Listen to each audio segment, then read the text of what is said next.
شیعہ میں سے کافی لوگوں کا کہنا ہے کہ حضرت امام حسن علیہ السلام کے جنازے پر تیر چلائے گئے، جی چلائے گئے تھے، اس سے بڑی باتیں ہوئی ہیں تو اس میں سے نکالنا کیا ہو؟ کہ اپنے حضرت ابو بکر عمر دفن کراتے بی عائشہ نے، باپ بھی دفن کراتا تو حضرت عمر بھی کراتا. تو جدوں حضرت حسن نے کیا کہ حسین مینوں بھی اپنے نانے کو لے چلے.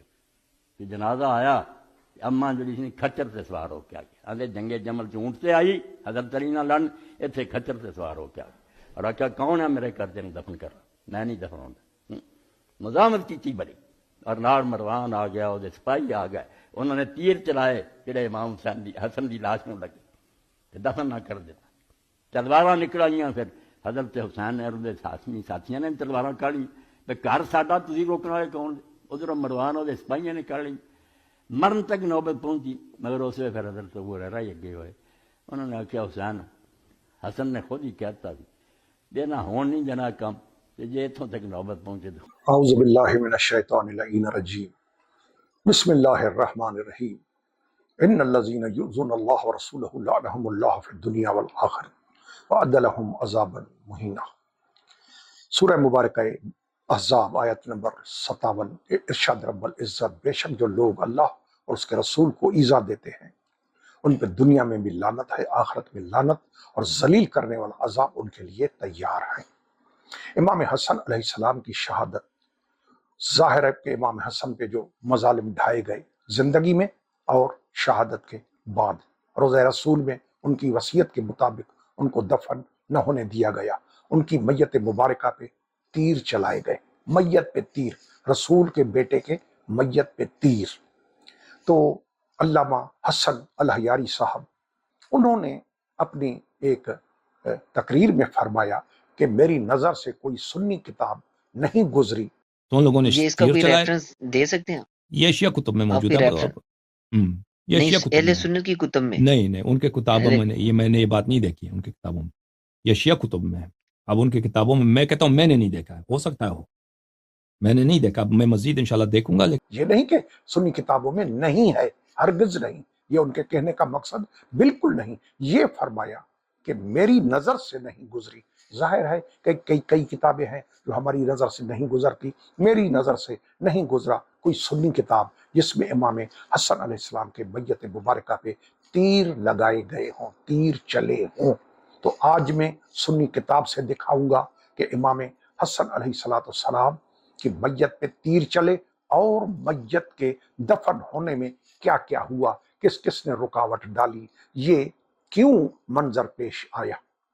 تو یہ کتاب ہے روضۃ الصفا، اس کی جلد نمبر 5 ہے. کتاب کا نام تاریخ روضۃ الصفا فی سیرت الانبیاء والملوک والخلفاء، محمد بن خامد شاہ بن محمود میر خان. یہ کتاب ہے، اس کی جلد نمبر 5 ہے. اس کی عبارت میں بعد میں پیش کروں گا، لیکن پہلے اس کی توثیق سنیں، چونکہ آج کل مولوی صاحبان کو شارٹ کٹ مل گیا ہے. شارٹ کٹ وہ کیا کہ جس کتاب میں، جس سنی کتاب میں شیعوں کی فیور کی کوئی بات ہے تو اس کو شیعہ کہہ کے ٹال دو، لوگوں کی آنکھوں میں دھول جھونکو. تو یہ تو شیعہ ہے، یہ تو شیعہ ہے. یہ شیعہ نہیں ہے. میں ثابت کروں گا کہ یہ سنی ہے. سنیوں کے بڑے بڑے بزرگوں نے ان کو اون کیا ہے. وقت آیا تو پوری میں کلپ اس کے سنی ہونے پہ بناؤں گا. روضۃ الصفا اور حبیب السیر یہ باپ بیٹے ہیں ہم دونوں. یہ کتاب ہے فتاوی محمودیہ، 29 جلدوں میں ہے. یہ 29 جلدیں فتاوی محمودیہ. جی کون ہے لکھنے والے؟ فقیہ الامت. پوری توجہ، فقیہ الامت حضرت مفتی محمود حسن گنگوہی رحمت اللہ. محمود حسن گنگوہی کون ہے؟ یہ مفتی اعظم ہند، پوری ہند کے مفتی اعظم. اور کہاں کے؟ دارالعلوم دیوبند، خود مدرسہ دارالعلوم دیوبند. یہ وہاں کا بزرگ ہے. یہ 29 جلدوں میں فتویٰ کی کتاب لکھی ہے. اب وہ دیکھیں اس روضۃ الصفا میر خواند کے بارے میں کیا فرما رہا ہے. اس سے بڑی توثیق اور کیا ہو سکتی ہے اس کے سنی ہونے کا، اور کیا ثبوت ہو سکتا ہے. میرے پاس انبار ہیں، لیکن یہ سنیں کیا لکھ رہا ہے کہ اس سے سوال کیا گیا ہے کہ شہادت حسین میں صحیح کتاب کون سی ہے. تو جواب میں کتابوں کے نام لیتے ہوئے سر الشہادتین روزۃ الصفا اسی کتاب کا نام لیا ہے کہ اگر صحیح صحیح شہادت حسین کے واقعات پڑھنے ہیں تو روزۃ الصفا پڑھیں۔ اپنی کتابوں میں 3 کتابوں کے نام ہیں، تاریخ الخلفاء، سر الشہادت، روزۃ الصفا۔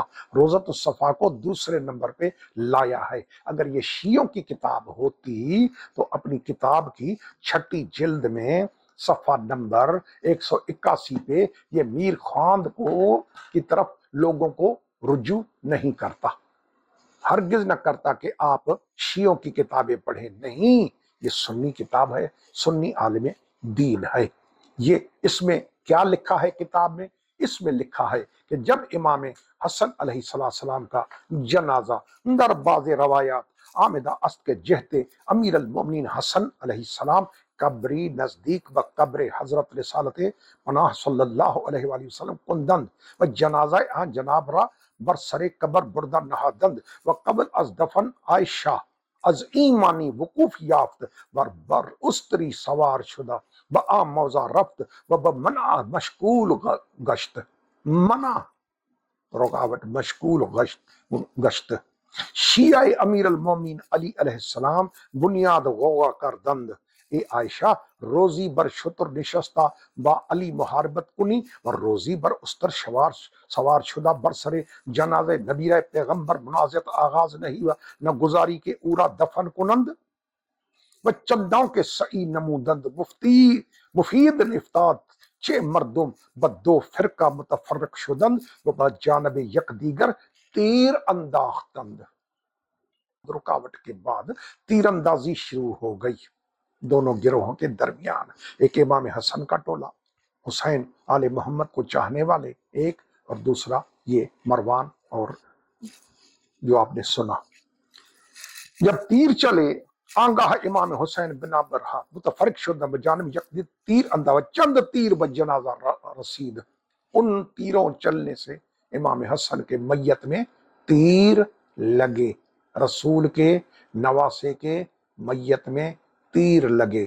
حسین نے صبر و تحمل سے کام لے کر اپنے نانا کے ساتھ اپنے بھائی کو دفن نہ کیا، حالانکہ سب سے زیادہ رسول کے ساتھ دفن ہونے کا حقدار امام حسن تھا، نواسا تھا رسول کا، جس کو دوش پہ اٹھائے، جو پشت پہ چڑھے نماز میں، اس کا حق نہیں ہے۔ اللہ اکبر۔ امام حسین نے پھر کیا کیا کہ جنت البقیع میں اپنی ماں فاطمہ زہرا سلام اللہ علیہا کے پہلو میں دفن کیا۔ یہ روزۃ الصفا۔ آئیے جناب، یہ کتاب ہے بہجت المجالس وانس المجالس۔ کون ہے یہ؟ حافظ ابن عبد البر الاندلسی، بہت پوری دنیا میں مشہور نام ہے۔ یہ کون ہے؟ صاحب الاستیعاب فی معرفت الاصحاب۔ کون نہیں جانتا؟ اہل علم اس کو، ابن عبد البر الاندلسی کو کون نہیں جانتا؟ قرطبی کو۔ یہ ہے وہ، ان کی کتاب ہے بہجت المجالس۔ قسم الاول ہے، دارالکتب علمیہ بیروت لبنان سے چھپی ہے۔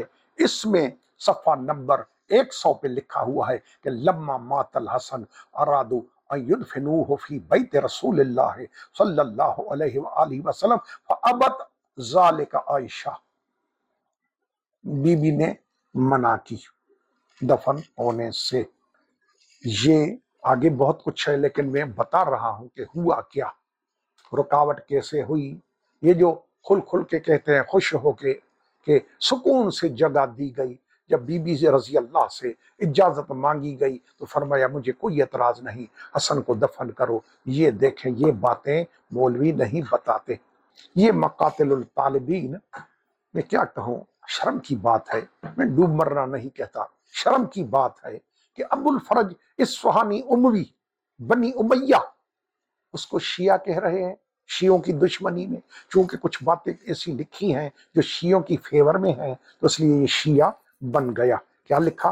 قال یحییٰ بن حسن سمعت علی بن طاہر بن زید یقول لما ارادو دفنہ، بی بی سوار ہو کے وہاں پہنچ گئیں، حسن علیہ السلام کے دفن پہ پہنچ گئیں، پھر دفن حسن نہیں ہوئے، جی پھر تیر چلے، پھر جو کچھ ہوا آپ نے سن لیا۔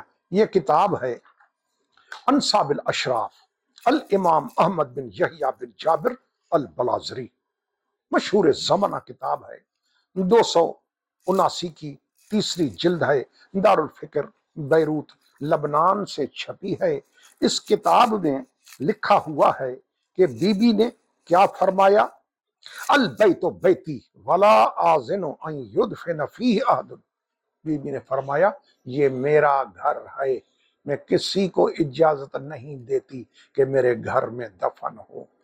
سنیں جناب، سنیں، یہ مولوی جھوٹ کیسے بولتے ہیں؟ تو حق ہے جو بیان کرو، جو چیز ہے عوام کے سامنے صحیح صحیح پیش کرو۔ اب عوام کی مرضی ادھر جائے ادھر جائے، ان کی اپنی مرضی، یہ کوئی جذبات سے اور لڑائی جھگڑے سے فتنے فساد سے مار دھاڑ سے کام تھوڑی چلتے ہیں، یہ عقل مندی سے کام چلتے ہیں۔ یہ کتاب ہے دوسری، المختصر فی اخبار البشر، تاریخ ابو الفدا، الدار المعارف سے چھپی ہے، جزء اول ہے۔ اس میں لکھا ہے کہ لما بلغ معاویہ موت الحسن، جب معاویہ کو حسن کی موت کی اطلاع ملی کہ شہید ہو گئے، شہید میں کہہ رہا ہوں، وہاں موت ہے، جب شہادت ہوئی امام حسن کی، معاویہ کو شام میں خبر پہنچی، کیا کیا؟ خر ساجدن، سجدہ شکر کیا، امام حسن کی شہادت میں خوش ہوئے، سجدہ شکر کیا، تاریخ ابو الفدا۔ یہ کتاب ہے تاریخ یعقوبی، ابن واضح یعقوبی، دوسری جلد ہے، دار صادر بیروت لبنان سے چھپی ہے۔ اس میں ہے کہ وکیل ان عائشہ رکب بغلت شہبہ وقالت، بی بی آئیں رضی اللہ تعالی اور فرمایا، قالت فرمایا، بیتی لا آذن فیہ لأحد، یہ میرا گھر ہے، میں کسی کو دفن ہونے نہیں دوں گی۔ یہ تھے سارے حقائق جو آپ کے سامنے اہل سنت کی کتابوں سے میں نے رکھے، تاکہ جو علماء جھوٹ بول رہے ہیں اور عوام کو غلط راہ پہ لے کے جا رہے ہیں، حق نہیں بتاتے، کیوں کہ شیعوں کو فائدہ ہوگا۔ ارے بھائی چھوڑو، خدا کے لیے فائدہ کسی کو بھی ہو، آپ حق بیان کریں، کس کو نقصان ہو رہا ہے، کس کو فائدہ ہو رہا ہے، یہ آپ کا درد سر نہیں ہے۔ یہ آپ کو میں نے سب کچھ دکھایا۔ اللہ پاک ہمیں حق بیان کرنے، حق سننے اور حق کو برداشت کرنے کی توفیق عطا فرمائے۔ سبحان ربک رب العزت عما یصفون والسلام علی المرسلین والحمد للہ رب العالمین، والسلام علیکم ورحمۃ اللہ وبرکاتہ۔